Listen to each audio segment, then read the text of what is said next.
Sejam muito bem-vindos mais uma vez para o nosso evento, muito bem-vindos, muito bem-vindas para o nosso evento UltraTalks. O UltraTalks é um evento online promovido pela Ultralinks. Aproveito, então, para comentar com vocês que a gente faz essa gravação agora aqui no Zoom e depois a gente disponibiliza a apresentação no YouTube. E hoje a gente tem aí um convidado super especial que vai falar também para a gente sobre um tema que está muito forte aí, que o pessoal está aí gerando muita expectativa, que vamos falar um pouco sobre como a gente pode inovar em payments, quais são as oportunidades que nós temos para esse segmento. E tudo isso direcionado com as lições aprendidas com o Pix, né, em um estudo que o nosso convidado fez, da ACI, sobre os pagamentos eletrônicos, ou melhor, os pagamentos instantâneos, aí globalmente falando. Então, Eduardo Goni, seja muito bem-vindo ao nosso evento. Está sendo muito especial ter você aqui com a gente. Então, o nosso bate-papo vai ser bem legal. Então, realmente, muito obrigada pela sua presença aqui com a gente hoje. Legal. Boa noite, Priscila. Boa noite, Daniel. Boa noite, todo mundo. Obrigado pelo convite. É uma honra estar, né, participando aqui desse palco virtual junto com vocês, né, de tantas pessoas importantes aí do nosso setor de pagamentos já participaram, alguns estão conosco aqui hoje, né, para a gente enriquecer essa conversa. E, fora isso, é sempre muito bom também encontrar os amigos, né? Então, mesmo que virtualmente. Então, obrigado aí pela oportunidade. Imagina, muito obrigada a você, seja muito bem-vindo, que tenhamos aí um ótimo evento. Aproveito para, então, chamar o Daniel, que é o nosso CEO, que vai começar já com algumas perguntas, né? E aí, então, a gente tem algumas iniciais e depois o público sinta-se à vontade para também fazer as suas perguntas, seja pelo vídeo, seja pelo chat, e a gente vai conversando. Dani? Legal. Bem-vindo. Obrigado, Pri. Poxa, super boa noite aí, pessoal. Super obrigado pela todos aqui estarem comparecendo, pelo tempo de todos, né? Goni, obrigado pelo tempo também que você conseguiu na agenda aí para bater esse papo com você, com a gente, compartilhar, né? Aí várias ideias e, como você bem falou, numa outra oportunidade, não é ensinar nada e sim compartilhar mesmo as coisas que você vem, né, aprendendo ao longo desses anos aí. E a Priscila deu uma deixa aqui falando de negócio de Pix. A gente vem falando de Pix faz bastante tempo, né?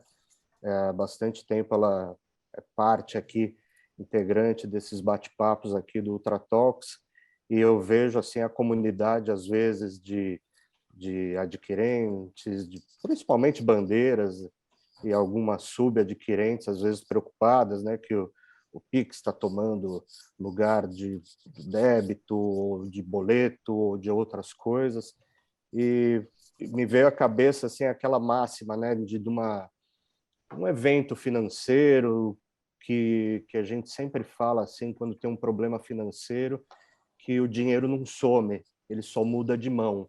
Então cabe você ter a oportunidade de saber para onde que o dinheiro migrou para aproveitar essa oportunidade, né? E aí eu fiz uma analogia aqui, será que cabe também para a gente fazer uma analogia aqui para o Pix e para pagamentos instantâneos, né? Que a transação eletrônica ela não sumiu, ela só mudou de modelo e está aí a oportunidade na nossa cara para a gente aproveitar? Sem dúvida. Cara, eu acho que você fez um começo muito bom aí, algo que eu não tinha pensado, que é essa relação, né? O dinheiro não some, ele troca de mão. E aí, acho que a máxima da economia é quanto mais rápido esse dinheiro troca de mão, quanto mais rápido ele circula, melhor é para cada economia, né? Seja ela regional, nacional, global. E a gente, né, observa essa variação de países de primeiro mundo e países emergentes, essa diferença. Então, por que eu ressaltei isso? Porque eu acho que vale a pena isso para falar do Pix e essa expectativa, né, que teve, que se tem ainda do Pix. O Pix acho que é mais uma forma de fazer esse dinheiro rodar mais rápido, circular mais rápido. Eu acho que a gente está vendo isso de alguma forma acontecer. Acho que essa era a expectativa do Banco Central quando começou a pensar e desenvolver o Pix, né? Isso me remete há um complemento aí para essa reflexão, talvez a questão que mais se faz hoje no setor de meios de pagamento, não só no Brasil, mas no mundo, é assim, o que vem a seguir? Né? Há alguns anos a gente fala do dinheiro físico sumir, aí mais recente com pagamentos instantâneos a gente fala, os cartões também vão sumir, e por hora nada disso sumiu, né? Acho que talvez o dinheiro, boleto, cheque estejam diminuindo, mas os demais meios de pagamento todos continuam crescendo em larga escala, sobretudo agora com né, a volta da mobilidade de todo mundo após né, as crises maiores aí de pandemia, enfim, a vida meio que voltando ao normal, as pessoas viajando, as pessoas saindo para trabalhar, as pessoas voltando a antigos hábitos pré-pandemia, né? Alguns índices, inclusive, mostram isso, consumo e outras coisas mais já estão voltando aos patamares do índice de pré-pandemia.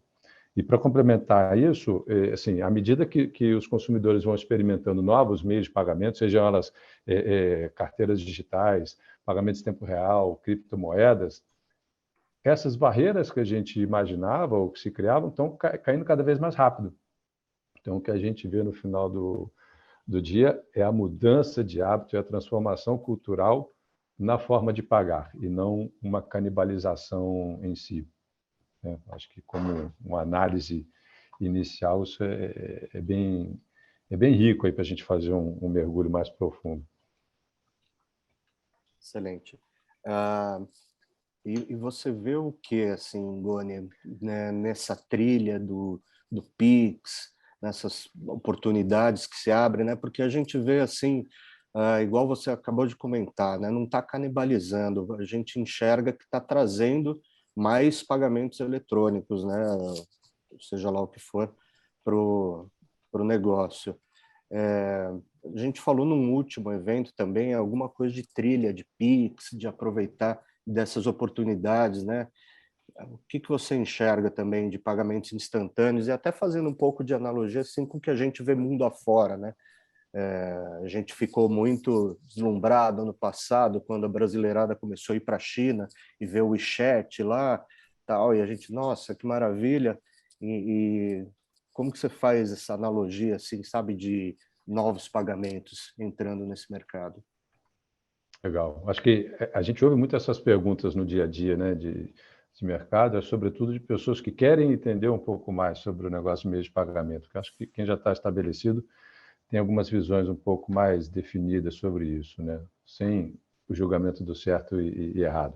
Sim. Vamos estabelecer aqui alguns parâmetros para a gente conversar. Por exemplo, se a memória não me falha, em 2021, falando de Pix, a gente fechou o ano com aproximadamente 8,7 bilhões de transações. A gente, recentemente, agora lançou um estudo fazendo uma projeção, né, de pagamentos instantâneos no mundo, analisando alguns países em detalhe, e dentre eles o Brasil. A gente lançou esse estudo ousando dizer que, em 2026, esses 8,7 bilhões de transações que a gente viu no Pix em 2021 vão chegar a patamares de 82 bilhões de transações. Então, e também alguns outros números em relação à melhora da economia com isso aí. Porque tem-se um grande savings aí, né? Uma grande economia de custo quando a gente muda do dinheiro físico e de outros meios de pagamento para o Pix em si.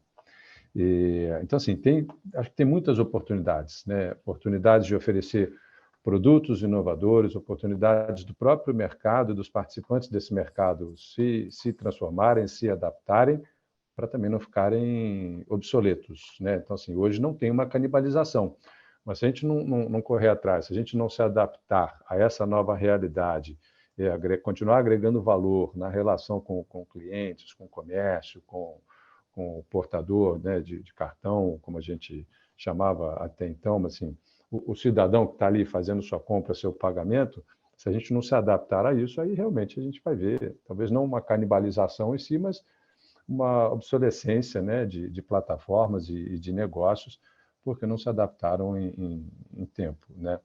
E tanto é que a gente tem muitas oportunidades que a gente vê a cada dia mais empresas, né, aderindo a essas oportunidades, essas soluções. A gente já está falando aí de mais de 700 instituições participando do Pix.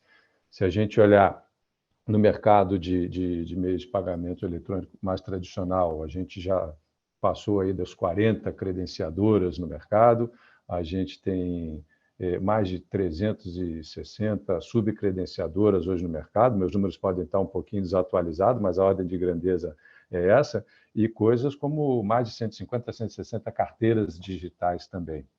Isso também vem puxando uma série de crescimentos e de números, sobretudo ainda também no meio de cartões, né? A gente vê crescimento no segmento de cartões de crédito, débito, pré-pago. Então, quando eu falo não há uma canibalização, é porque a gente ainda vê todos esses números se desenvolvendo bastante. Por quê? Sobretudo porque a cultura das pessoas que estão consumindo, a cultura do cidadão e tal, está mudando. A gente está digitalizando o dinheiro, a gente está digitalizando a nossa economia. Excelente, Goni. Obrigado. Eu vou deixar aberto aqui para o pessoal participar. Fiquem à vontade se tiverem alguma pergunta. Senão, acho que a Priscila tem algumas coisas também no chat, né? Vou deixar aberto aqui para vocês. Chat só tem comentários por enquanto, Dani, sem perguntas. Então, pessoal, estejam à vontade para perguntar. No chat, não. Tá. Deixa eu ir falando mais algumas coisas aqui para ver se o pessoal se anima, né? Ou seja, basear um pouquinho dessas últimas falas que eu trouxe agora. Ou seja, vamos analisar aqui números. Acho que todos nós temos acesso à BEX, né? Que analisa, acho que com bastante propriedade, o que aconteceu, por exemplo, no primeiro trimestre, no meio de pagamentos como a gente os conhece, né? Então, a gente viu isso aí crescendo 36% no primeiro trimestre de 2022, ou seja, é um número bastante expressivo. Mas comparado com o ano anterior, que ainda teve reflexos de pandemia, tudo bem, mas é uma grande retomada, né? A gente vê cartões de crédito, dentro desse número, cartões de crédito crescendo mais de 40%, débito talvez tendo ali já algum reflexo, né, dessa expansão do Pix, mas mesmo assim ainda em crescimento, em torno de 15%, e cartões pré-pago, muito impulsionado aí pelas carteiras digitais, principalmente, né, e os bancos digitais e tudo mais, crescendo em torno de 148% quando a gente fala em volume, né? Mas quando a gente olha em números de transação, não está muito distante, a gente passa de 36% de crescimento do mercado total para 38%, de cartões de crédito em termos de transação, a gente passa de 42% para 37%, mas você vê que estão ali, né, orbitando o tamanho dessa grandeza muito próximo. Débito, apesar de no volume crescer 15%, em transações cresce 21%. A gente já pode até fazer algumas análises se realmente está havendo uma canibalização ou não. Eu acho que tem uma mudança de cultura muito grande. Você vê que o volume de transações cresce mais proporcionalmente do que o volume transacionado em si. Significa que a gente está adotando esse meio de pagamento para outros tickets. Então, talvez antes eu pagasse tickets maiores de 60, 70, agora eu estou pagando mais coisas com um cartão de débito, por exemplo, e mais coisas, né, de outras formas, porque eu estou digitalizando a economia. E acho que outra fala importante para a gente registrar em relação a esse crescimento e as oportunidades, pela primeira vez, o Brasil registrou 100 milhões de transações com cartões por dia. Então, né, não tem canibalização. Outro dia eu até conversava com o Daniel, brinquei, eu falei, ainda tem muita oportunidade, né? As pessoas gostam de falar do tamanho da fatia da pizza, mas ninguém gosta de falar que essa pizza está crescendo. Então, a fatia proporcionalmente pode estar menor, mas é menor em relação a uma pizza maior, né? Acho que são números interessantes para a gente refletir se realmente tem ou não alguma canibalização. Acho que não. Acho que a briga ainda segue contra o dinheiro físico, contra o cheque e, eventualmente, contra o boleto. Concordo. Diga lá, Boanerges. A palavra está contigo. Obrigado, Daniel. Muito bom, Goni. Começou super bem. Parabéns aí pela atuação sua e da ACI no mercado. Eu queria era levantar a bola, literalmente, para você fazer essa ponte, né, entre o tema PIX, ampliando um pouco meios de pagamento e a ACI, e indo além. Qual é o peso dos outros serviços financeiros, de crédito, de investimentos, de seguros? Como é que vocês estão em outros campos do mundo de serviços financeiros, além dos pagamentos, no Brasil e no mundo? Boa, belíssima pergunta. Daniel, até em conversas anteriores também me perguntava um pouquinho mais, Lu, como é que você está, né? Quais são onde vocês estão mais fortes aí? O que vocês podem trazer de insights aqui para a gente? Então, a gente, de uma forma geral, a gente acaba atuando muito próximo de todos os mercados, porque a gente não está processando ninguém, a gente não bota a mão no negócio de nenhuma dos nossos clientes. A gente está provendo as tecnologias para que eles possam fazer o que eles precisam em relação ao meio de pagamento. Então, isso dá para a gente uma amplitude muito legal para conhecer mais cada um dos segmentos, né, e as suas particularidades.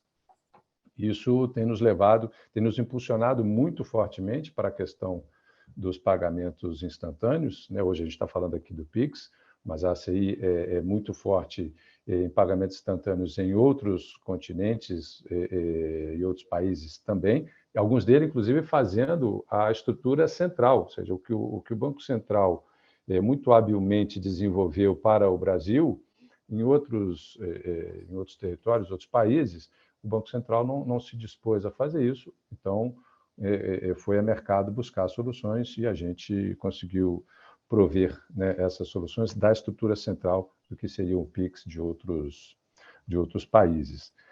E, numa forma geral, assim, quando a gente olha o nosso negócio, por isso que eu falo com bastante tranquilidade de que tudo continua crescendo, é que todas as frentes continuam sendo muito acionadas. Então, a gente vê muitos negócios acontecendo, novos, para a emissão de cartões, para a adquirência de cartões, para o negócio de pagamentos instantâneos, e todos eles muito baseados, acho que no item que a gente não pode deixar de falar hoje aqui, que é prevenção à fraude.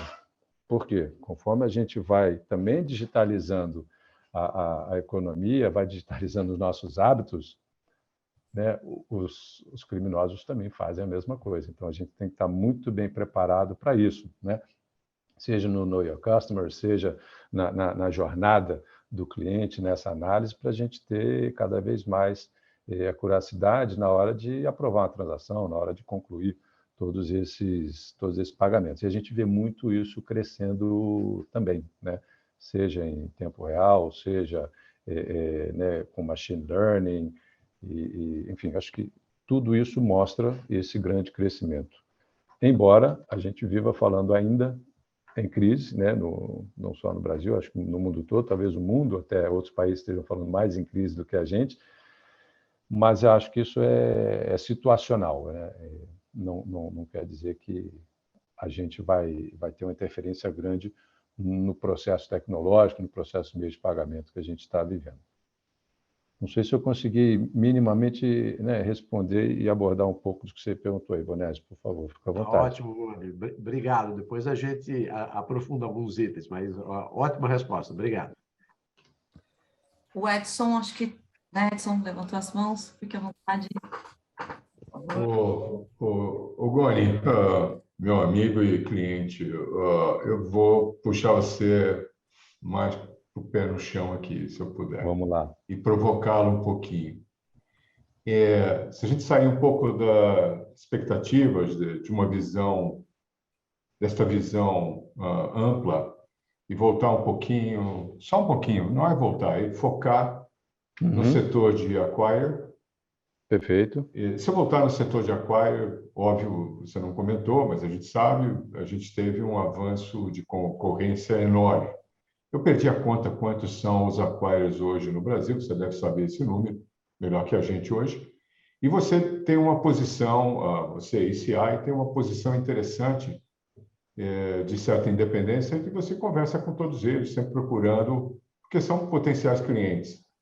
E a ACI traz uma experiência de fora. onde a concorrência já se abriu há muito mais tempo atrás, houve uma evolução, mudanças, consolidações, algumas coisas que aconteceram em outros países que talvez possa vir a acontecer aqui no Brasil.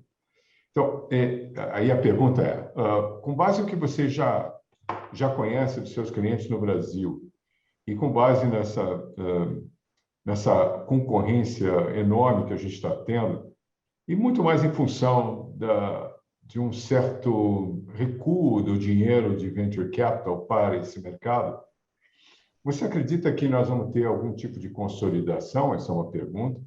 Você acredita que talvez alguns desses acquirers não vão chegar ou vão desistir no meio do caminho e por isso serão vendidos? Como aconteceu com a Globo há pouco tempo, né? Nós vimos isso. Desistiu.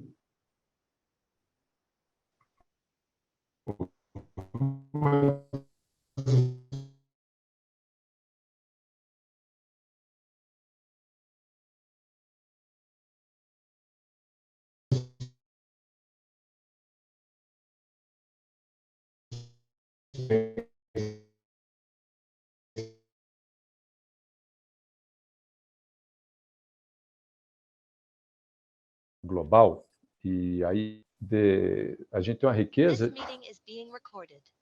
Acho que deu uma interrupção aí na gravação. Desculpe, pessoal, acho que deu alguma coisa na internet aqui, mas já voltamos ao normal. Desculpe. Tá ótimo. Então, assim, a gente tem essa visão global e consegue ter uma atuação local. E tem muitos países que, exatamente o que você falou, já passaram por esse momento concorrencial, tem outros que não passaram, talvez nem passem. Se a gente fizer uma analogia do que a China viveu, né, que a gente fala muito sobre essa digitalização aí dos pagamentos, de estar, acho que mais de 80% na China, os pagamentos são feitos via WeChat Pay e Alipay, né? Mas eles não tiveram esse mercado de meios de pagamento como a gente conhece hoje no Brasil, né, de cartões de crédito, de cartões de débito, outras formas eletrônicas de pagamento. Então, eles foram um dos que não passaram por essa concorrência. Mas a gente olha o mercado europeu, a gente olha o mercado norte-americano, sim, já passaram por isso há muitos anos. Se a gente olhar para a América Latina, alguns países também não passaram e provavelmente não passarão, também darão um salto aí agora, né, para pagamentos instantâneos. E todos eles hoje estão falando, analisando como fazer, fora os aspectos culturais também de adoção, né? Se a gente for fazer um extrato da Europa, a gente tem países que adotaram meios de pagamentos eletrônicos em mais larga escala e outros que nem tanto, né? Um exemplo aqui, a Alemanha, por exemplo, ainda tem uma cultura muito do cash, né? E não, apesar de toda a tecnologia que tem, toda a indústria que tem, culturalmente, né, o cidadão alemão gosta muito de ainda manejar o cash. Quando você vai para os Estados Unidos, apesar de toda a tecnologia que tem, por incrível que pareça, os jovens utilizam muito o dinheiro físico, né, e nem tanto os cartões e outros meios. Mas, enfim, a respeito da consolidação, essa é uma pergunta mais difícil de responder, de dar uma visão, eu acho, porque há muitos anos a gente já vem falando dessa consolidação, desde quando o mercado começou a se abrir.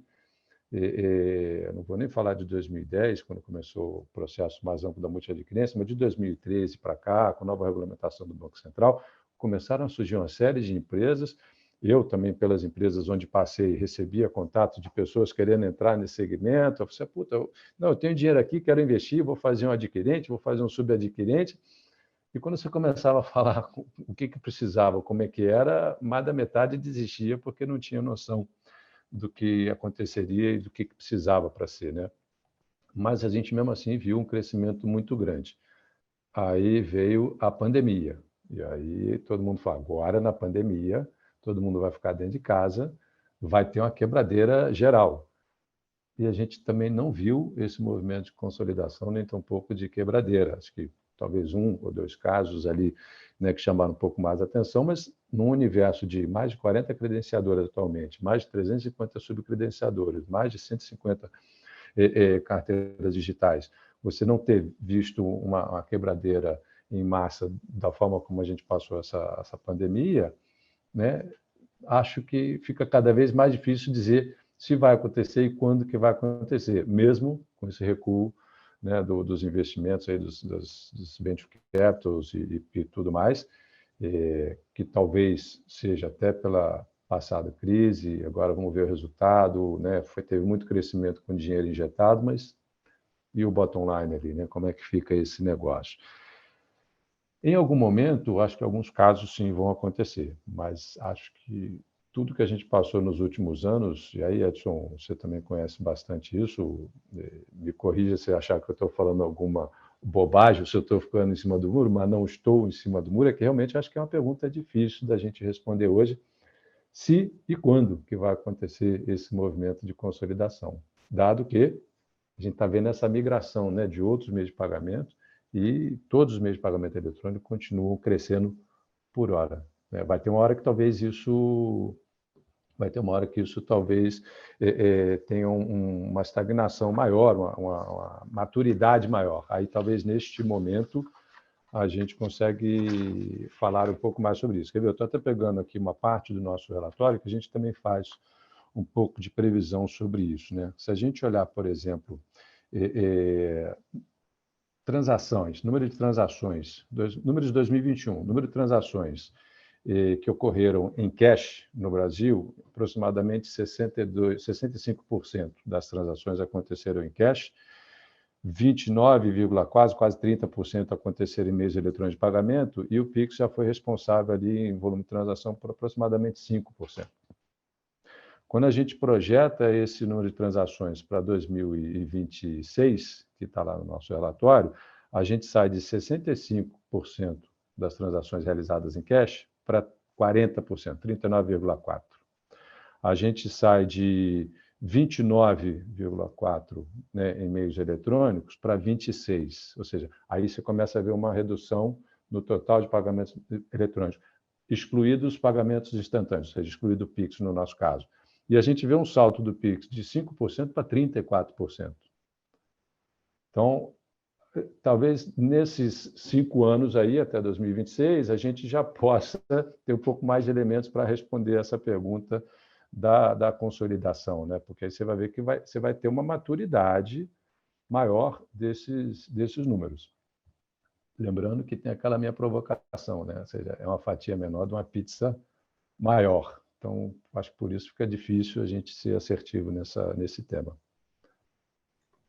Maravilha, obrigado. Bom, obrigada, Edson. Aproveitar agora a passar a palavra ao Luiz Carlos. Luiz Carlos, muito bem-vindo, boa noite, por favor. Boa noite. Goni, ótima explanação, parabéns. Obrigado. Uma pergunta localizada dentro do que você colocou. Vocês devem estar sendo procurados também, né? Provém várias soluções, devem estar sendo procurados por empresas, por entrantes, né? Então, redes de varejo, ou empresas que querem montar negócios novos, subadquirentes. Como é que está a visão? É significativo? E como é que você vê a maturidade desses que chegam? Você comentou, lógico, tem aqueles que chegam e quando veem que negócio é esse, acabam desistindo. Como é que está o perfil de quem tem chegado para vocês querendo entrar no mercado? Boa pergunta também. Acho que consolida aí o que a gente, né, falou até aqui. Tem bastante. Acho que o que a gente vê hoje de procura reflete muito o que a gente já via nos anos anteriores, talvez um pouco mais maduro, porque você já não tem mais tantas pessoas aventureiras, aventureiras não no mau sentido, mas do tipo, né, muito empreendedoras, digamos assim, do tipo, tem um dinheiro aqui, quero montar um adquirente. Agora você já vê empresas que já estão, de alguma forma, ligadas a esse segmento. Então, uma coisa que eu converso muito com os clientes, sobretudo, é explicar um pouco do que está acontecendo nesse cenário. A gente vê muitos varejistas hoje querendo entrar no mundo de pagamentos. A gente vê muitas empresas de pagamentos, muitos bancos querendo entrar também no varejo, ou seja, o varejo está indo para o mundo do e-commerce. Aliás, né, acho que é um outro ponto para a gente falar daqui a pouco aqui. O e-commerce está crescendo muito, muito beneficiado por todas essas itens que a gente falou há pouco. Mas aí a gente vê o seguinte, se o e-commerce está crescendo, de repente o banco, um arranjo de pagamento, um adquirente está querendo entrar no segmento de marketplace para poder fidelizar os seus clientes, agregar valor na relação e oferecer uma estrutura de varejo para esse cara. cara que está no marketplace, ao mesmo tempo, também quer ter uma estrutura de pagamentos para oferecer para os seus pequenos e médios lojistas que estão se integrando no seu marketplace, tentar melhorar um pouco em escala, reduzir custo e por aí vai. Então, de uma forma geral, esses refletem, né, perfis de clientes ou prospects que estão nos procurando para discutir sobre o tema. Alguns um pouco mais capitalizados, outros um pouco menos capitalizados, e aí você começa a ter a diferença do que estão procurando, né? Se o cara está procurando alguma coisa para rodar numa estrutura própria, ou se ele está procurando alguma coisa baseada em serviços, o que diminui o custo de investimento inicial dele, embora possa ter um custo variável maior, mas se adapta mais à realidade dele. Mas ainda estamos vendo muitas empresas querendo entrar em várias etapas da cadeia. Ainda tem gente querendo se transformar em emissor de cartão, ainda tem empresa querendo sair da onde está para ser ou uma credenciadora ou uma subcredenciadora, todas invariavelmente falando sobre entrar ou num lado ou no outro, mas com o Pix acoplado, né? E algumas, inclusive, já um pouco mais estruturadas, procurando alguma coisa para falar de cross-border. Aliás, é um outro tema também, Daniel, sugeri para você aqui alguma coisa relacionada ao tema de cross-border, que eu acho que vale talvez um Ultra Talk aí só para isso aí, com alguma grande figura de mercado aí também. Tá com bola de cristal aí, Goni? Spoiler dos próximos, não, viu? O Goni está com uma bola de cristal do Léo, hein? Opa! Opa, então, já toquei no ponto sensível. Pelo jeito, já está previsto alguma coisa aí, né? Vou até desligar a câmera. Também, Então, Luiz, a gente recebe também procura, né, de pessoas que estão... Porque a gente é uma empresa global, aquilo que eu falei, um olhar global com atuação local, a gente consegue também dar insights e visões sobre isso. Tanto é que o nosso relatório também fala muito sobre isso. Mais uma vez, eu estou arrebentando muito ao relatório, estou tentando ser bem agnóstico e lean aqui, porque o relatório ele não tem a pretensão de vender a ACI, ele é um relatório para o mercado, ele é um relatório que traz uma visão global do que a gente enxerga, e o objetivo maior é suscitar essa discussão, como que a gente está tendo hoje aqui.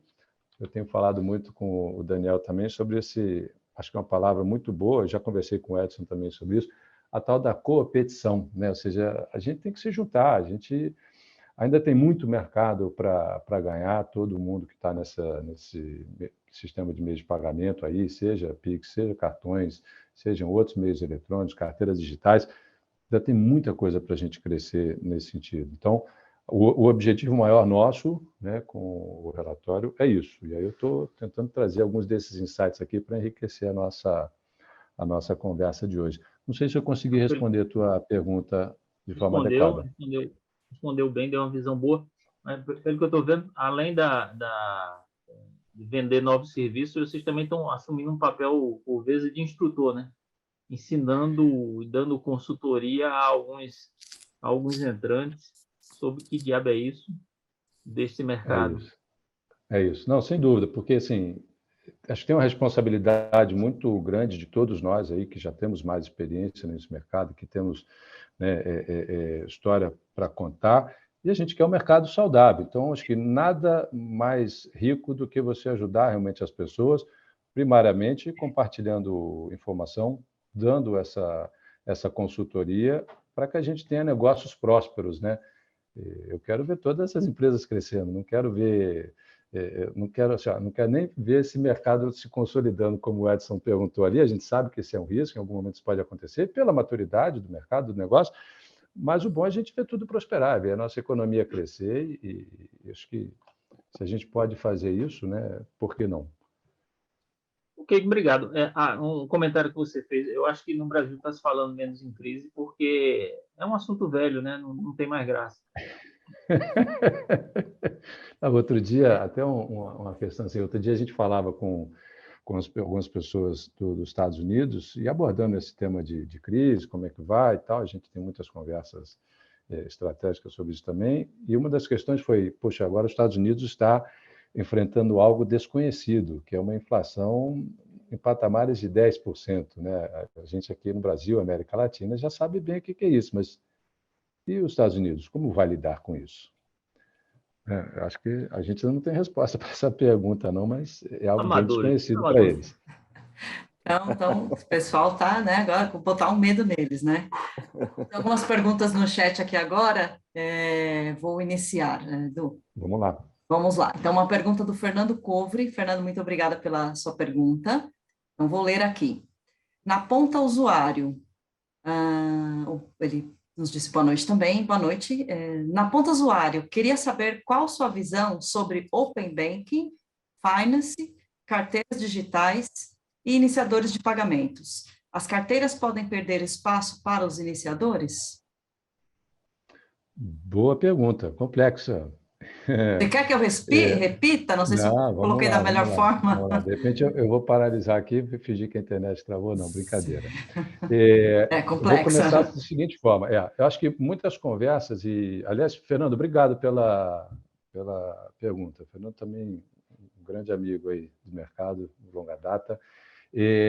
Acho que tem uma discussão que acho que muitos de nós já participaram e acho que ela está meio que pacificada. Open Banking ou Open Finance? Eu acho que ela hoje está realmente muito mais para o lado do Open Finance do que para o Open Banking, dado a quantidade de empresas que estão envolvidas nesse negócio que não necessariamente são bancos, né? Então, acho que é algo um pouco mais amplo do que essa questão de integração aí de bancos de dados de bancos. Então, acho que é muito positivo, porque, mais uma vez, o Banco Central botando a mão para ampliar o processo concorrencial, o que traz mais segurança, por incrível que pareça, para a economia nacional, né? Acho que o Banco Central, a economia brasileira nesse sentido, são referência mundialmente. Outro dia eu lia artigos falando sobre essas comparações que a gente vem falando aqui ao longo da noite de hoje. A gente já usou o exemplo da China, mas a gente também tem um exemplo muito parecido na Suécia, onde, por exemplo, são dois países de referência onde os pagamentos e o dinheiro começou a ficar muito direcionado em empresas privadas. A Alipay e o WeChat consolidando ali 80% dos pagamentos que acontecem na China.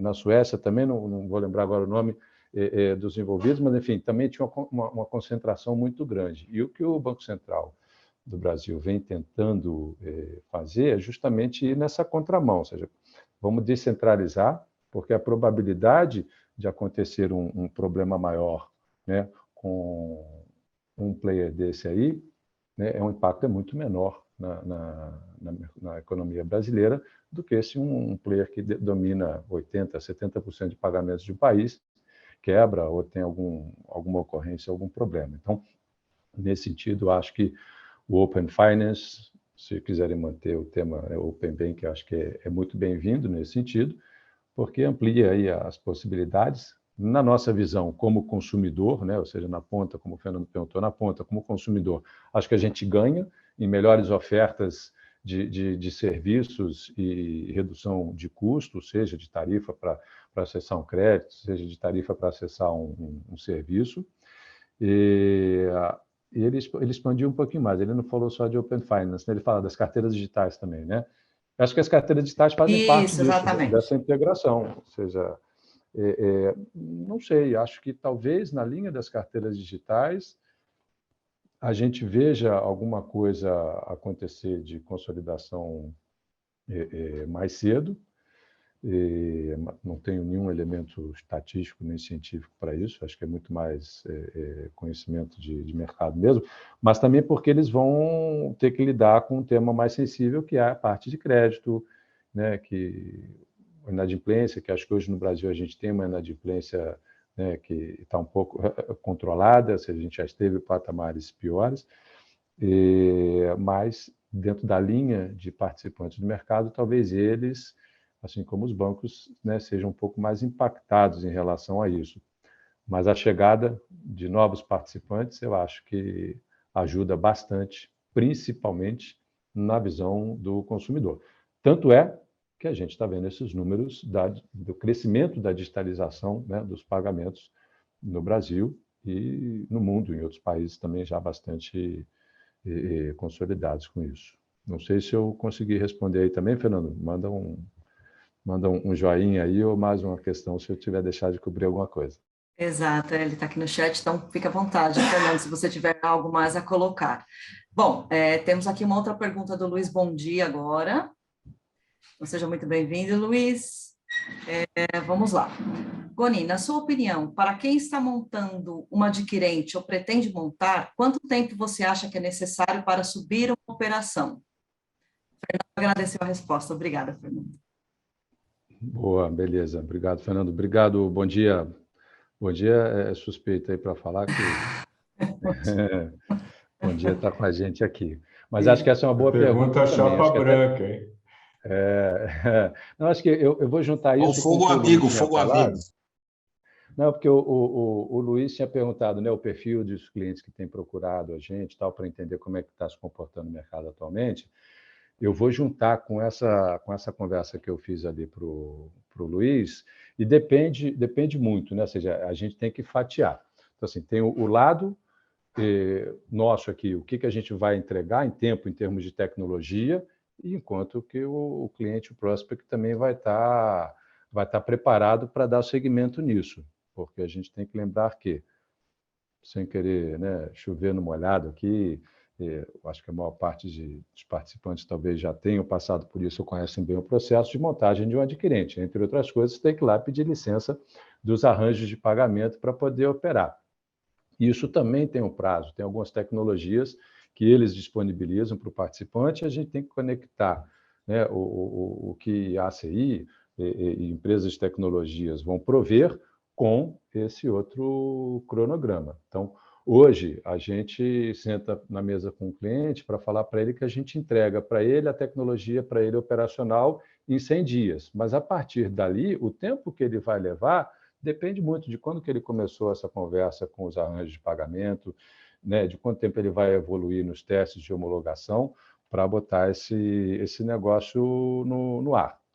Independente disso, acho que, invariavelmente, hoje é muito mais rápido de se colocar um adquirente de pé no ar do que já foi, né, alguns anos atrás, porque a tecnologia está muito mais flexível, está muito mais rápida, e não só isso, acho que as cabeças de quem opera e a própria concorrência fez com que isso acontecesse, né? Linkando agora com a última pergunta ali do Fernando, ele falou um pouquinho mais direcionado para o Open Bank, eu puxei para o Open Finance, que também passa um pouco por isso. Se a gente tem mais credenciadoras no mercado,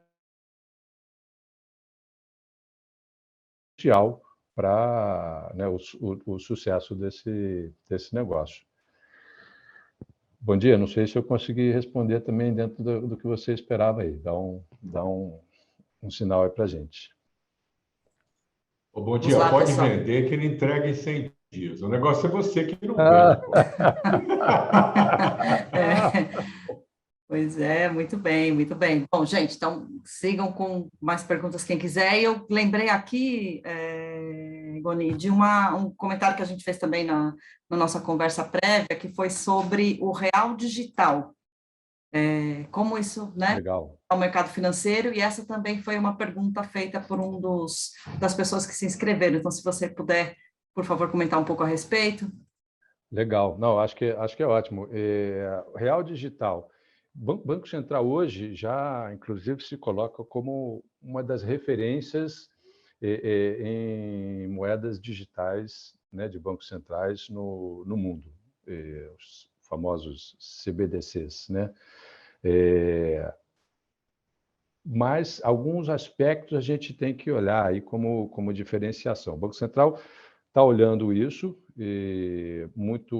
talvez muito incentivado pela questão das criptomoedas, das stablecoins, de poder começar a dar um pouco mais de controle e direcionamento nesse mercado, enquanto que outros países estão olhando as CBDCs como, inclusive, ferramenta para pagamentos. Então, acho que já tem uma diferenciação disso aí hoje no mercado. O Banco Central, inclusive, já se posiciona em relação a isso, onde a tendência é a gente ver o Real Digital, começando como uma ferramenta aí mais na linha de liquidação financeira e de controles, do que realmente algo direcionado para o consumidor diretamente, né? Tem uma similaridade muito grande com o Pix, mas quando a gente, né, puxa quando a gente puxa o extrato desse negócio aí para ver o detalhe de como se comporta cada um, tem um pouco de diferença, né? O Pix ele ainda está como ativo, seja dos bancos, seja das carteiras digitais, onde a gente tem o nosso depósito para poder circular o nosso dinheiro. O Real Digital ele já parte de uma diferença que ele é um ativo do Banco Central e não dos bancos, né, efetivamente, que hoje fazem os pagamentos do Pix, bancos e carteiras e IPs e tudo mais. Enfim, então tem um pouco disso aí, mas acho que talvez seja um negócio fácil de dizer que, independente de diferenças ou de expectativas entre bancos centrais, é algo que também vai continuar contribuindo para a digitalização das economias, né? E aí vou voltar lá nas primeiras falas que a gente fez aqui, que acho que é um dos temas principais da nossa conversa, que é o Pix. Uma das coisas que eu lembrei agora, uma das coisas que fez o Pix ser bem sucedido, entre outras, foi o apoio incondicional do governo, né? O apoio do Banco Central, ou seja, foi, na verdade, puxado pelo Banco Central. Eu acho que isso traz mais credibilidade, isso dá uma velocidade para o negócio, o que deixa o consumidor também mais à vontade para experimentar, para adotar isso, uma vez que veio, né, de uma estrutura centralizada relacionada com o governo, o Banco Central, que acho que tem muita credibilidade, né, no mundo inteiro. Então, por isso que eu digo, o Real Digital tende a impulsionar mais ainda essas questões da digitalização da economia. Legal, muito bom, muito obrigada, Eduardo. A gente tem, eu vi que o Boanerges levantou a mão e eu tenho uma pergunta da Rosângela aqui no chat também. Posso começar com ela, Boanerges? Aí eu já abro para você. Rosângela, muito obrigada pela pergunta. Bom, qual a principal dica que vocês dariam para um entrante nacional e se essa dica seria a mesma para um entrante internacional? Olha, a pergunta ficou meio ampla, não diz qual que é o segmento, não tem Mas problema, se quer quiser complementar, complementar, complementa, Rosângela, por mas eu favor? falo que eu acho que, invariavelmente, vai ser uma resposta muito parecida. Eu acho que é ter um roadmap claro e um bom plano de trabalho para poder ser bem sucedido. Assim, tecnologia, projeto vão ser um bom detalhe de um bom plano de negócio bem desenhado. Por quê? Voltando na questão concorrencial, o número varejo com distribuidores. Isso, exatamente. Obrigada. Vou puxar isso para o negócio de meios de pagamento também, principalmente, né? Então, assim, ter um bom plano de negócio, porque a gente está vendo muita concorrência e, ao mesmo tempo, muita gente entrando, mas sem querer concorrer. O que eu quero dizer com isso? Tem muito participante hoje que está nichado em termos de mercado. É o subcredenciador que, por exemplo, entrou no mercado específico para atender o ramo de cabeleireiros ou para atender o ramo de pet shop, porque é algum provedor de tecnologia ou alguém que já atua nessa área querendo agregar mais valor para os seus clientes ou para o mercado onde ele conhece bem. Então, esse cara, sem dúvida nenhuma, vai ter uma vantagem sobre até grandes participantes, porque ele conhece as dores de quem está ali num pet shop, de quem está num cabeleireiro, agregando ali uma automação comercial diferenciada, ou ele já domina esse setor e quer, né, levar um custo menor para esse cliente dele, para fidelizar ele, de repente a margem dele nesse novo negócio vai ser um pouco menor, mas ele vai focar no core e está querendo fidelizar o cliente. Então, tem um pouco disso. E eu acho que esse tipo de clareza aparece na hora que você desenha um bom plano de negócio, independente da tecnologia que você vai usar, que vai fazer com que você seja bem sucedido. E dentro desse plano de negócio, você vai olhar, vou concorrer, não vou? Minha concorrência ali realmente vai conseguir me acompanhar? Porque nessa hora você pode até ter um preço mais caro, mas você está agregando valor, no geral você vai ficar mais barato para o seu cliente, porque a percepção dele é ele vai estar melhor, né, atendido por você. Vou conectar até com outras coisas e outras perguntas que a gente já falou aqui. Sim, eu recebo prospects aqui, clientes, que ele não se incomoda, eventualmente, de falar comigo de pagar mais ou de pagar menos. O foco dele não é o preço, mais ou menos. O foco dele é o seguinte: eu vou estar mais bem atendido? O que você vai me agregar de valor? E na recorrência do dia a dia das conversas, a gente percebe isso.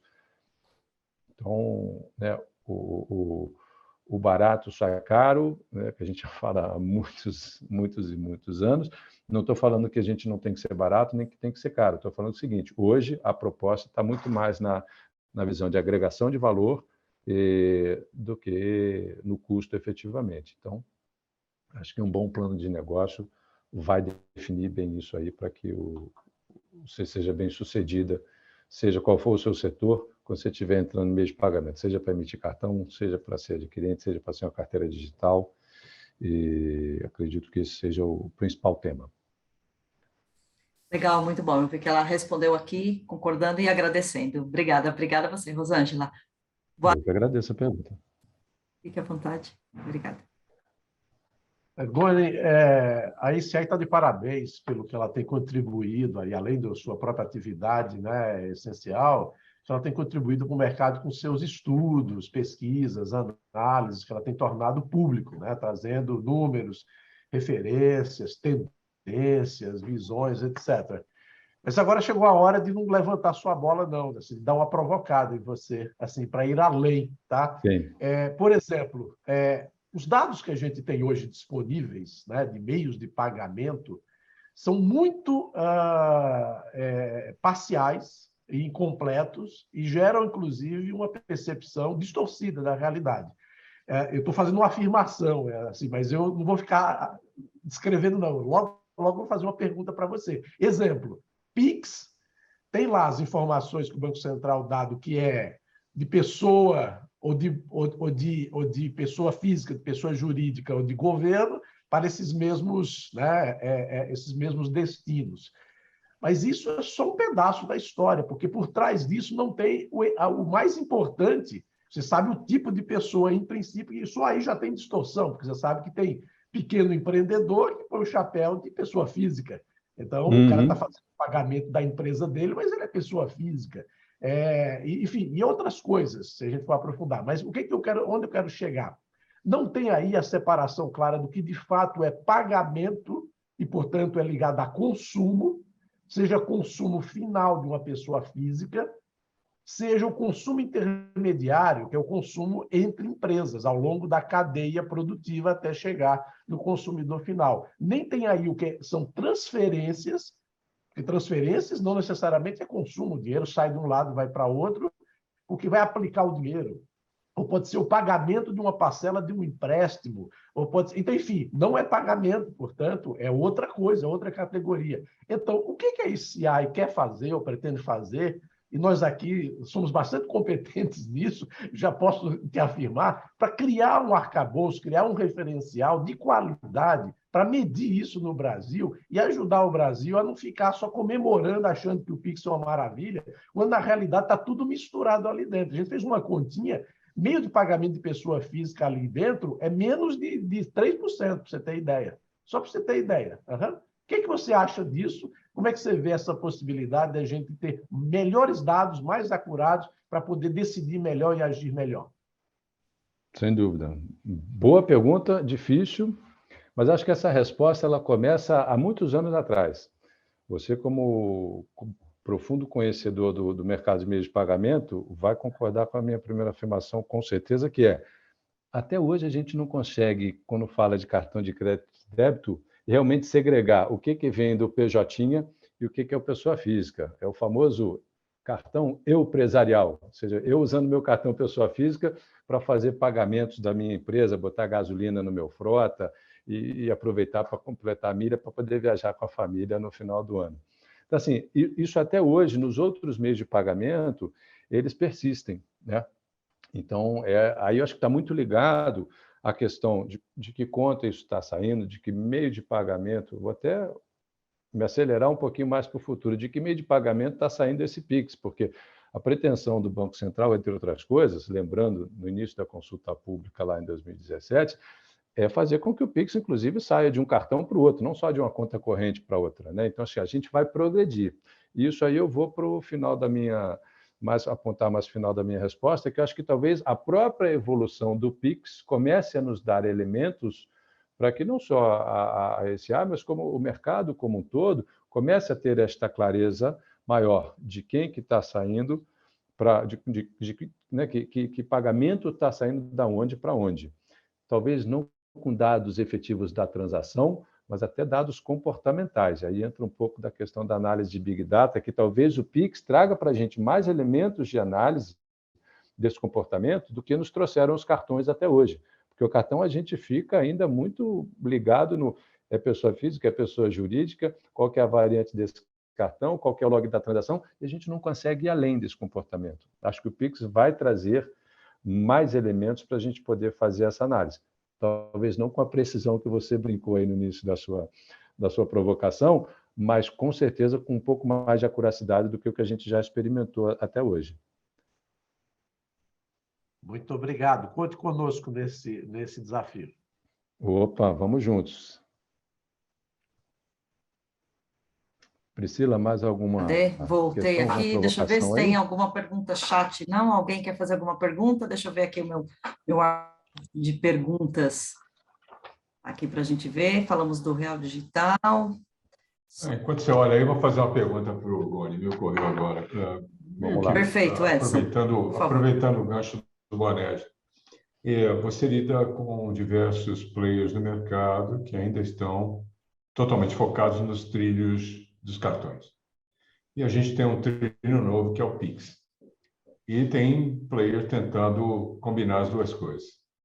A ACI tem alguma solução, alguma coisa que ajude, ou que já está ajudando o Acquire a lidar com o Pix de alguma maneira?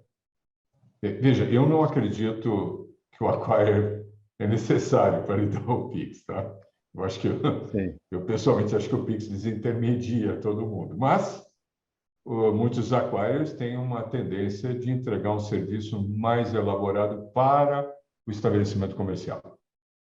Seus clientes que usam a sua plataforma já têm alguma solução ou provocaram a ACI para produzir alguma solução que ele entrega serviço para o varejista? Não, a gente tem soluções que a gente ajuda a integrar o adquirente no mundo do Pix, mas não na linha do varejista, porque é o seguinte, hoje eu sou um provedor de tecnologia para as empresas de meio de pagamento e eu vou até antes dele começar a conversar com o lojista. Tá? Com exceção do mundo do e-commerce, que a gente fala diretamente com o lojista também, entre outras coisas. Então, vamos pensar aqui, eu vou dar um exemplo para também, na sequência, em partes, discordar com você. Vamos pensar aqui, um adquirente que está colocando um POS ainda no mundo físico ou fazendo alguma coisa, já agora no que a gente está falando mais no mercado, de tap on phone, né? Ou seja, quando a gente está transformando um telefone, seja de um lojista, de um profissional liberal, num POS para fazer a transação por ali. Então, essa última milha, hoje a gente não tem soluções para isso, mas eu tenho toda a solução para que o participante do meio de pagamento, no caso aqui um adquirente, consiga, né, plugar outros fornecedores que vão levar essa tecnologia para o lojista. Então, a gente prepara isso, ou seja, consegue preparar um extrato, preparar um modelo de conciliação, está na mão do credenciador. Como é que ele vai conectar isso lá com o lojista? Aí, ou é tecnologia própria dele, ou a gente também pode indicar algum parceiro para que ele possa produzir isso. Eu brinquei aqui em parcialmente discordar com você, que é o seguinte, concordo que não necessariamente necessita de uma credenciadora para realizar o Pix, mas eu acho que ainda tem muita oportunidade para as credenciadoras embarcarem nessa e agregarem valor na relação com os seus clientes, porque uma das maiores dificuldades hoje, principalmente do pequeno e médio empresário, pensa ali no restaurante, na padaria, num lojista pequeno, num produtor de artesanato, é fazer a conciliação. Não, produtor de artesanato não, talvez não, que ele faz uma conversa mais direta, mas você pensa no restaurante. como é que o garçom vai saber se aquela conta que foi paga com o Pix, se já entrou na conta do restaurante, se ele pode liberar? Então, ainda existe um pouco de falta de ferramentas nessa conciliação. Algumas credenciadoras, alguns participantes do mercado já acordaram para isso e estão trazendo essa proposta, né, de serviço, outros ainda não. E alguns já trouxeram, mas estão fora da realidade, talvez, na cobrança aí desses custos para oferecer esse serviço, né? Lembrando que o Pix, entre outras coisas, ele baixa o custo, principalmente para os lojistas, quando a gente fala da questão do MDR, então o lojista entra numa negociação com essa na cabeça. Então, não adianta tentar manter o mesmo IDR para fazer um serviço de conciliação de Pix, se o lojista está com a expectativa de aceitar a Pix, porque vai diminuir o custo dele. Então, acho que ainda tem a oportunidade, porque eu brinquei contigo de discordar parcialmente, não precisa, mas ainda dá tempo de entrar e agregar valor e, né, continuar inovando para se manter ativo e crescendo no mercado. E eu estou te falando por experiência própria. Semana passada, estava com um grupo de executivos, né, da ACI de fora, aqui no Brasil, junto conosco, fomos a um restaurante e, obviamente, como toda empresa né, participante de meio de pagamento, mesmo quando você senta para jantar, as conversas continuam sendo sobre trabalho. Aí estava lá no restaurante, a gente estava uma plaquinha dizendo assim, ó, não aceitamos pagamento com Pix.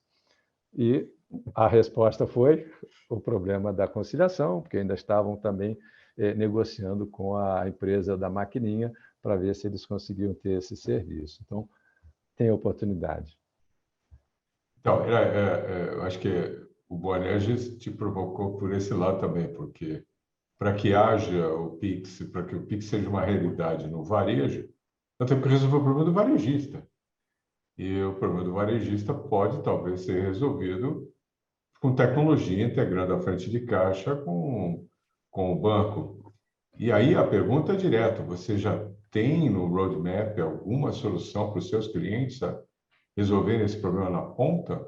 Ou está longe? Porque você tem o Postinho não resolve isso. Você tem o CMM, ele não resolve isso. Qual é o teu pacote que poderia ajudar o varejo? A gente tem isso no roadmap. Eu não posso ainda dar disclosure aqui, mas isso está no roadmap e até por isso estou te falando com, né, um pouco mais de propriedade aqui sobre as oportunidades que a gente verifica no mercado hoje. E estou te falando, não só no mundo físico, não, tá? Principalmente no mundo digital. Também tem um apetite gigantesco para o Pix. Aliás, tem indicadores aí dizendo que o Pix já é responsável por 16%, né, de total de compras na internet. Então, você vê que é um crescimento grande, sobretudo para o lojista do e-commerce, conversão na veia, muda totalmente o jogo, né? Você imagina o cara tirar 16% dos pagamentos dele total, que eventualmente estavam indo para o boleto com baixa conversão, para passar para o Pix. Ou, né, começando a converter através de Pix, porque não oferecia cartão de crédito também. Então, a gente vê, esses índices refletem bastante isso. Não me falha a memória, o e-commerce cresceu algo em torno de 35% aí no primeiro trimestre, algo por aí. Então, desculpa, eu não quero monopolizar aqui, eu prometo que é a última que eu faço. Mas, então, pegando daí, você está mostrando que o e-commerce é muito mais simples de se conectar com o banco e receber a resposta rápida sobre o que está acontecendo. Principalmente que, muito provavelmente, está todo mundo na mesma nuvem ou está na nuvem, e é muito simples de você fazer isso. O mundo físico trabalha offline, muitas vezes, e você não consegue a mesma simplicidade. Então, no mundo do e-commerce, que você consegue fazer essa reconciliação e apurar rapidamente que o pagamento foi feito, não só você dispara o produto, a logística do produto mais rapidamente para entregar para o cliente, como o cliente já sabe que comprou, não espera, a velocidade da transação é muito rápida. Então, isso prova que tem gente querendo pagar mesmo no e-commerce com Pix, tem gente querendo receber. E qual é a diferença do e-commerce com o mundo físico? É que tem uma integração. Então, se o lojista tiver a solução que ele rapidamente entende que o pagamento ocorreu e ele reconcilia, ele vai motivar o Pix, que é melhor para ele em todos os Sem dúvida. sentidos. Faz sentido o que eu estou falando? É mais uma Não, sem discussão. dúvida. Você enxerga isso? Então, os números do Pix, quando você estima que o Pix é 5% e vai ser 30 e poucos por cento do mundo de pagamento, você está incluído. E, então, para chegar lá, eu preciso resolver a reconciliação. Não é a reconciliação. Eu preciso resolver a experiência de quem vende. Concorda? É isso. Faz sentido? Não, mas é isso, é isso. É isso, Posso apimentar até um pouquinho aí, Edson? Eu acho que, legal pra caramba que você colocou.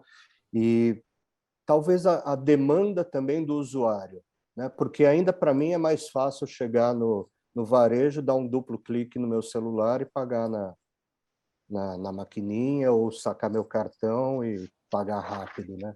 Então, talvez até por essa falta de demanda, vamos lembrar até de uma pandemia que a gente passou, né, que aceleraram, né, várias demandas aí do mercado. Será que isso também não é uma falta assim de usuário não estar demandando no varejo isso para a gente acelerar com esse tipo de processo?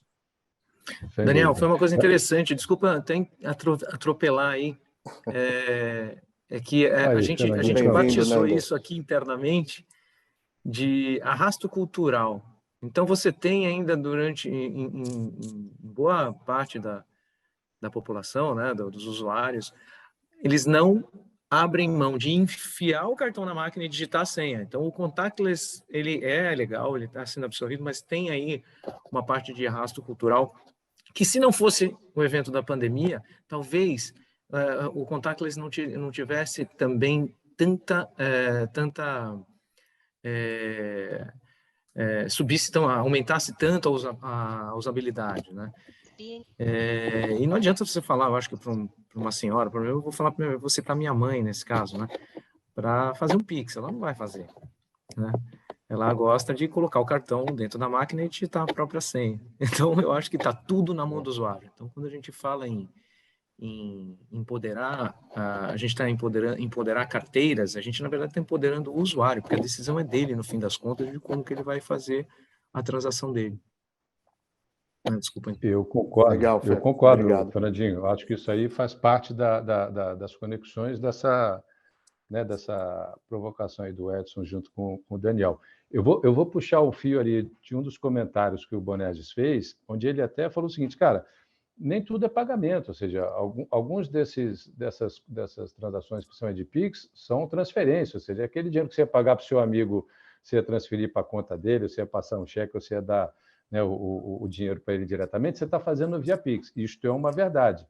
Então, talvez a gente até esteja no momento de começar a mudar um pouco o conceito de pagamento, porque isso não vai mudar, isso só vai aumentar.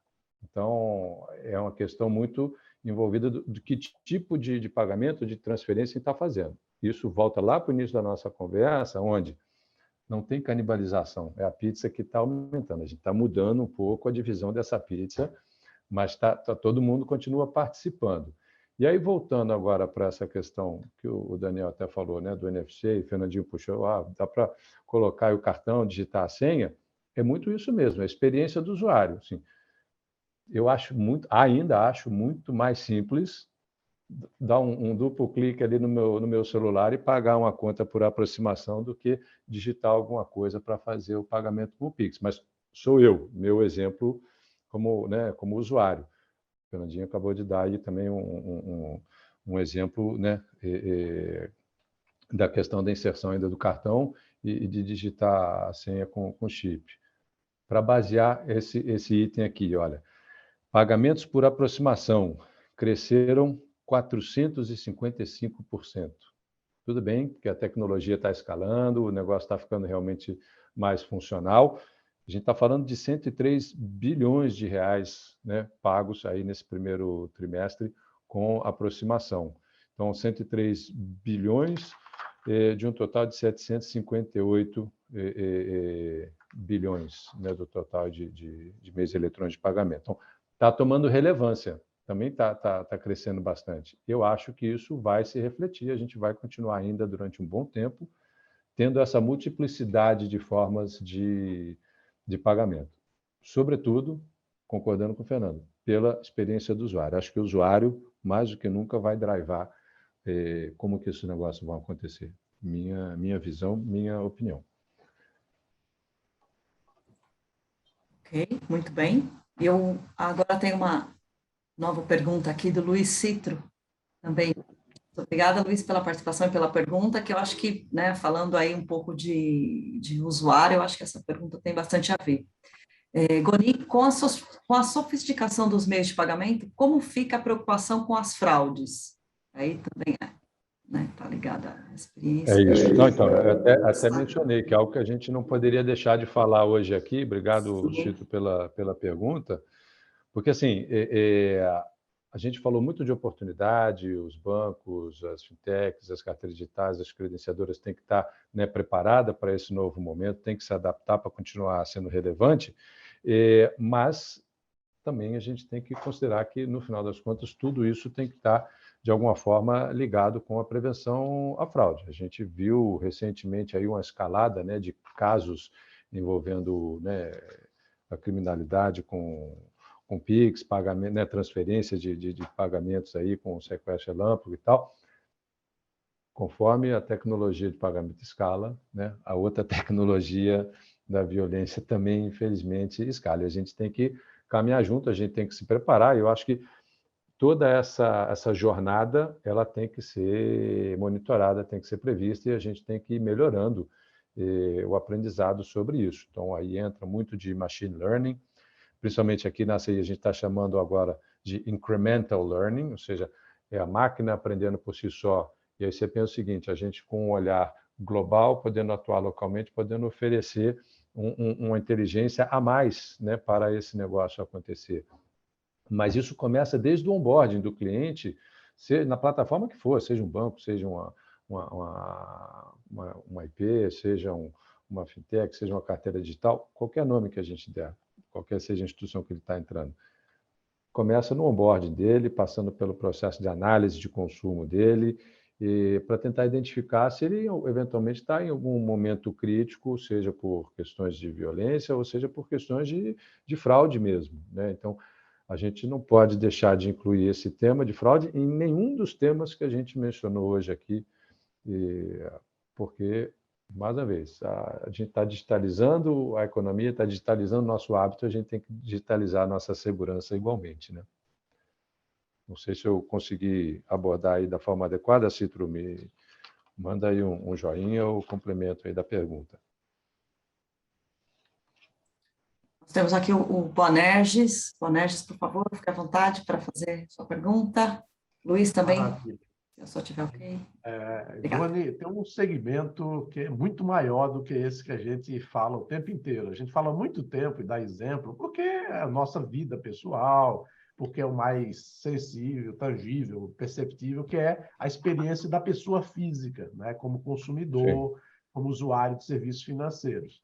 Mas o mundo de serviços financeiros B2B, ou seja, em toda a cadeia, do agribusiness para a indústria, para o distribuidor, até chegar no varejo, e a relação de todas essas empresas, fornecedores para trás, cadeia de clientes para frente, funcionários dentro dessas empresas, etc. E aí estamos falando de pagamentos, recebimentos, cash management, estamos falando de dar crédito, tomar crédito, estamos falando de seguros, estamos falando de gestão de relacionamento ligada a tudo isso. Isso está, na nossa percepção aqui, nos nossos estudos, está 1 a 2 décadas atrasado, comparado com os serviços de financeiros para a pessoa física. Como é que você vê essa oportunidade? Você vê no mercado, como é que você vê a ACI atuando nisso no Brasil especificamente? Porque é um mar azul ainda comparado ao mar vermelho do mundo de pessoa física. Sem dúvida, sem dúvida. Eu acho que, assim, total razão para você. Assim, a gente evolui muito no pessoa física, a gente sente muito isso como corporação e eu acho que cada um de nós como usuário também. Sobretudo o pequeno e médio empresário. Acho que o grande tem ferramentas, está bem atendido, e o pequeno e médio é que precisa de um pouco mais de atenção, seja por crédito, seja por serviço, seja por um custo mais adequado à realidade dele. Muita oportunidade. Então, quando eu falo, eu falei um pouco uns minutos atrás aqui sobre tem oportunidade, até mencionei na pergunta da Rosângela, né? Um bom plano de trabalho, uma previsão, agregar valor. Tem gente entrando sem necessariamente concorrer com os grandes participantes, porque está agregando valor, está conhecendo as dores do pequeno varejista. Talvez não atenda amplamente, porque não é um banco, de repente é uma subcredenciadora, é uma carteira digital, mas ele já começa a endereçar problemas daquele segmento específico, daquele tamanho de empreendedor.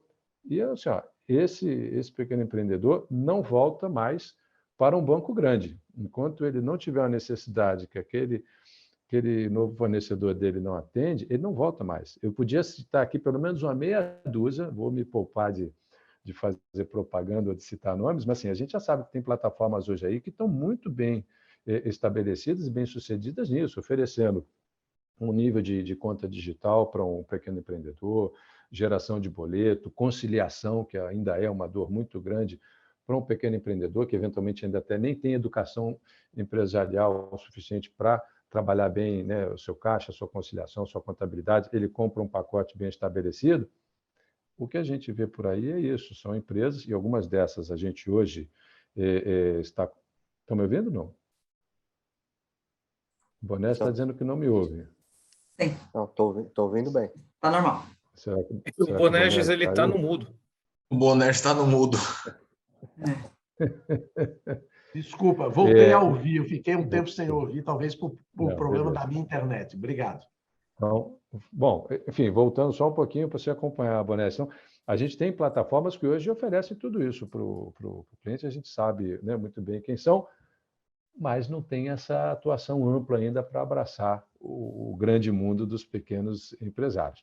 A gente está olhando para isso e a gente tem aí, mais uma vez, eu não posso dar o disclosure aqui, mas a gente tem um roadmap aí para os próximos anos de acelerar bastante a participação e a facilitação para esse segmento, entregando aí ferramentas que vão fazer, principalmente, com que os participantes consigam, né, atender melhor esse mundo. Até pela experiência global com visão local, né? Assim, quando a gente olha América do Norte, principalmente Europa, tem melhores serviços e melhores olhares para o pequeno empreendedor, que no final do dia é muito importante, porque são eles que sustentam eventualmente a nossa economia de verdade, né? Geração de emprego, crescimento e por aí vai. Obrigado, Guani. Muito bom, gente, muito bem. Alguém tem mais uma pergunta? Seria a última, a gente já está na reta final aqui do evento. Alguém quer fazer uma consideração? Eduardo, tem algum tema que você gostaria de repente, colocar, que a gente não comentou, não houve perguntas, mas você acha importante, de repente, citar aqui? Não, eu acho que dos temas que não necessariamente estavam aí na nossa chamada inicial, mas acho que achava interessante a gente abordar, a gente já falou, foi essa questão do real digital, principalmente, que eu acho que não está conectado diretamente, mas é um grande impulsionador, que eu acho que vai ampliar a cultura para o negócio da digitalização da economia, e essa questão da usabilidade, da experiência de uso do portador, do usuário, que o Fernando trouxe bem aqui, provocado aí depois da conversa do Edson e do Daniel, que eu acho que complementam um pouco isso, né? Porque não basta também chegar aqui e falar assim, não, está tudo bem, não tem concorrência, está tudo crescendo. A gente sabe que não é tão simples assim, né? Mas, no final das contas, acho que os indicadores são bons, a gente ainda vive um momento de oportunidades, acho que talvez a maior positividade disso tudo esteja aí, nessa grande oportunidade. Quem está abraçando, como está abraçando, é uma outra conversa, talvez mais 1h30 de conversa para a gente discutir sobre isso. Olha, com certeza, sim. Mas acho que a mensagem final disso tudo é isso, né? Tem muita gente se dando bem, tem gente ainda contando centavo porque não se atentou para um caminho, né, mais bem sucedido aí para o negócio, mas não vimos aí nenhuma grande quebradeira, nenhum grande movimento de consolidação, como o próprio Edson perguntou, e pode acontecer em algum momento, mas acho que a faca e o queijo também ainda, né, hoje está na mão do usuário, acho que talvez mais do que em qualquer outro momento que que a gente tenha vivido. Verdade, muito bem, muito bom. Olha, excelente, Eduardo, foi uma agonia, eu já acostumei chamar de Eduardo, agora vou pegar o agonia aí o mais... Não tem problema, chama de qualquer jeito, mas me chama. Sim, exato, exato. Muitíssimo obrigada pela sua presença, foi aí uma aula, né, para a gente, conteúdo super aprofundado, de altíssima qualidade, que é o que a gente sempre coloca aqui. Agradeço a todos que participaram também, gente, foi ótimo realmente esse novo encontro que nós tivemos. Não sei se alguém quer fazer mais alguma outra colocação. Daniel? Não. Gente... E obrigado, Goni. Deu a deixa com a sua bola de cristal aí do cross-border, né? Opa. Mês que vem a gente vai falar com o Wagner Ruiz, que é um dos sócios do eBanks, vai estar aqui com a gente para falar um pouco de cross-border e outros pagamentos, né, que existem fora do Brasil também. Opa, programaço aí para o mês que vem, então, hein? Contem com a minha presença também. Vou aí perguntar, conversar. E, Dani, Priscila e todo mundo, obrigado aí pela oportunidade, obrigado pela conversa, todo mundo que fez pergunta aí, obrigado pela participação. E, enfim, estamos aqui, estamos abertos aí a discussões, enriquecimento de ideias, competição, né? Vamos fazer esse nosso mercado aí crescer passos largos e com solidez e segurança. Excelente, Goni. Obrigado, gente. Muito obrigada, gente. Pela Boa pergunta. noite. Valeu, Jorge. Um obrigada, Valeu, pessoal. Um abraço. Muito legal, muito obrigada. Cris, pessoal. Valeu, gente. Valeu, Luiz Carlos. Obrigadão, Cibele. Valeu, obrigado, gente. Obrigada, pessoal do chat. Obrigada. Valeu, Herbert. Muito obrigado aí a todos. Foi ótimo. Obrigadão, gente. Abraços. Tchau, tchau. Oi para vocês. Nery, um abração para você, cara. Goni também. Ô, Adriano, aquele abraço para você. Te vejo no Febravantec, meu amigo. Obrigado. Valeu, tchau. Gente. Legal, Abração. valeu.